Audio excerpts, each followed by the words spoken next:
So this is Iris 2. It's our update from Iris 1, which came out about 2.5 years ago.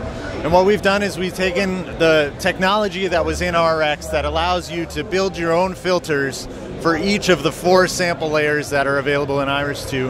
And for the uninitiated, we should probably say that this is a soft synth.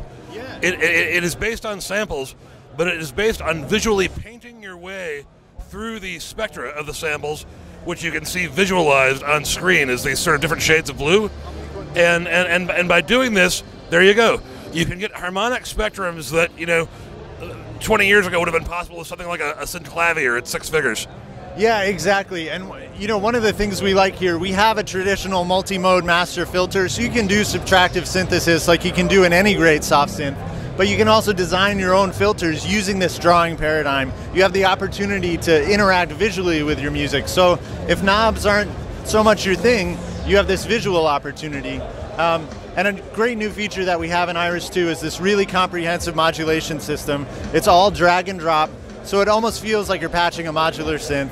And you've got 5 LFOs, 5 envelopes, access to key tracking, aftertouch, velocity, that kind of thing, just by dragging and dropping it to a parameter. You can have up to 3 modulators per parameter. And then there are over 100 modulatable parameters, and even some weird ones that you don't find in soft synths. Like in our master effects section, you can modulate any parameter in any effect. So that could be delay time, that could be chorus depth, that could be width on the reverb.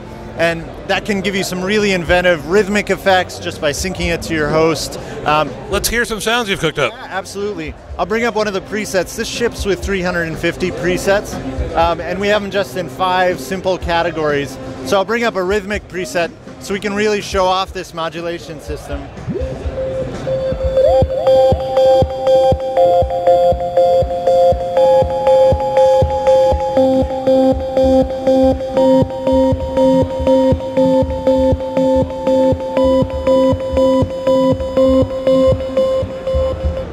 So that's just very simple LFO on filter cutoff that once that resonance hits, it feels like a kick drum almost. But another nice thing is you can actually visualize how that LFO is reacting to the filter cutoff. You have a sound that's like really complex and crazy, because that just sort of sounded to me, especially in the noisy NAMM show environment, that sort of sounded to me like a simple sine wave with a delay. But yeah, give me something really crazy. Okay, if you want crazy. What's actually cool about that had the sine wave from a Moog modular and then a rutabaga and a soda can. That's what made it all up.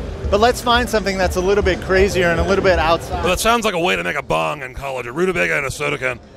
I guess it's all possible. Let me see this ambient piano of sorts. This is one of the presets that's dialed in. I think this was by Kevin Lamb. So here we're taking samples from a radio, an old Logan orchestra synth, a Megatron, and then a Sine Clean, which is just another Moog modular sample.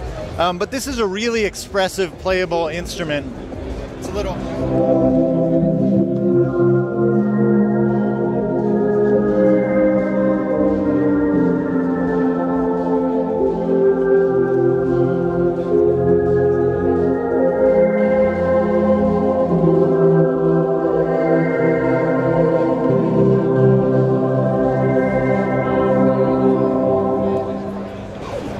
Yeah, that reminds me of something like from a PPG wave synth or something like that.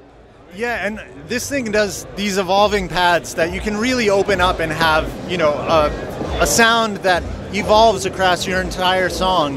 You can just hold it as a drone, something like that, and then use the modulation, use these spectral selections to really let that sound grow with your piece. If you look here on the screen, we can actually see all the modulation that's available here, and also inside of the preset browser are these macro controls. So when you bring up one of these presets, you can quickly start tweaking it just by dialing into those macro controls, and it can really start to feel like a hardware synth where you have all your presets, mod wheels assigned on everything.